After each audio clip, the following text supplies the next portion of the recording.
Adena Sampson here, and welcome to another edition of Living Authentically Out Loud. Today we are going to talk about living in your truth and the illusion. So let us cut right through the illusion right away, shall we? Lay it all on the table, which is what I always do. I am blunt, I am truthful, whether you like it or not. So can you handle the truth? That's the question today. Can you handle not only myself being and living authentically out loud, but you as well, yourself, stepping into this role? I say that because so many of us wear many masks and play many roles, don't we? And women, I'm going to ask you, do you play many roles? In this day and age, you know what I'm talking about. All of us do, right? So have you ever, whether you do now or not, hidden part of yourself from other people due to the fear of being judged? I'm sure you have, right? It's really a shame that we get so caught up in seeking that approval that our true beauty and who we are gets lost. Our true gifts that we have to offer gets held back due to the judgments and perceptions of others, or what we feel may be coming at us if we express who we are. So I find that to be a bit of a shame, and I really want to urge you to maybe look at that differently. Maybe look within and say, how can I change this? So my question to you is, why do we allow others to affect our peace of mind? Why do we do that? Now, we do that because it is our responsibility in how we feel in regards or reaction to someone else. We don't want to react anymore. We want to be proactive, right?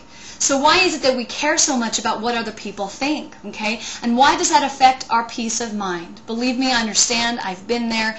Everything that I say and I speak, it's because I feel and I've experienced and I am experiencing. So really, if we cut right through the illusion, peace comes from within. And of course, our outer world reflects that, not the other way around. I've talked to you about that before in my blog, The Man in the Mirror. So do you have peace? And if not, let me bring a few things up that may stretch your mind a bit, okay? So let's talk about the mind. Do you have peace? And if not, peace of mind, then let's look at our mind. We are told so many times that it's great to be smart, to be bright. Our mind is our greatest asset. Now, I'm not going to negate that, but I want you to look at something from a different perspective, okay? I really believe that sometimes our mind can be our greatest enemy. Believe me, as a workaholic, as a person who understands, who's been there, I really feel that it's really the opposite of what we think. Our mind can be our greatest enemy, and think being the key word here, okay? So what about that voice in your head that keeps popping up? Do you hear that voice? Some of you, like myself, might be thinking, well, which voice? Which one? I'm talking about the voice that's always criticizing you, okay? Ego. Our ego has a great way of putting up a fight, okay? Overanalyzing something and overthinking something can definitely put us into a state of distress. When I say de-stress, I mean, of course, stress, right? Me being there, I understand that state. I don't ever want to be back there. Sometimes you can get to a state where you feel like you're literally, schizophrenic, and you feel like you're losing your mind. Which brings me to another point, and I really want you to hear this statement, okay? In order to be at peace, isn't that what we really must do? Is lose our minds? We got to lose our minds. I know, I'm sure you've never heard this before. You're thinking, God, she is losing her mind. No, really, lose your mind, okay? We need to start living from the heart, being more authentic with ourselves and then each other, okay?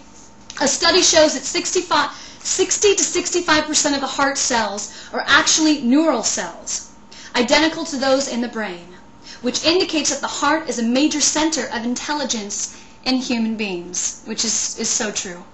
So I guess from me to you, I just want to give you a quick synopsis there about living in your truth, okay, and really understanding that sometimes overanalyzing and overdoing is really excessive. And if we tap into truly how we're feeling right here at the core, we can get down to really what's happening in our lives, whether that's anything personal or business related. Think about how you relate to people and how you feel. And if you have been holding yourself back, I urge you not to do so. It's so pertinent for you to really accept who you are, love yourself, and live firmly in your truth. So with that, I'm going to leave you with a little blurb like I always do on a music front. Okay, Shame on Me is the title of this, and when I say this, I'm not saying that we need to be in shame, absolutely not. But when I write, just like I speak, I live authentically, and I tell it how it is, so this song was based on that. Use this as a release. I'm only going to give you a snippet, as usual. A specific part of the song, which I think goes well here. I'm running circles through my mind. See, I'm leaving, yes, I'm leaving this behind. 'Cause I've been weaving this web I call home. The scripted pages of my life are not my own. So shame on me for letting it go this far. Shame on me, I took it all too hard. Shame on me. That's it. That's all you get. We got a lot more. Join us, please, for our up-and-coming blogs. Otherwise, please visit OutLoudProductions.tv. That's OutLoudProductions.tv, offering a safe place for you to live in your truth. Much love, light, and aloha. See you next time.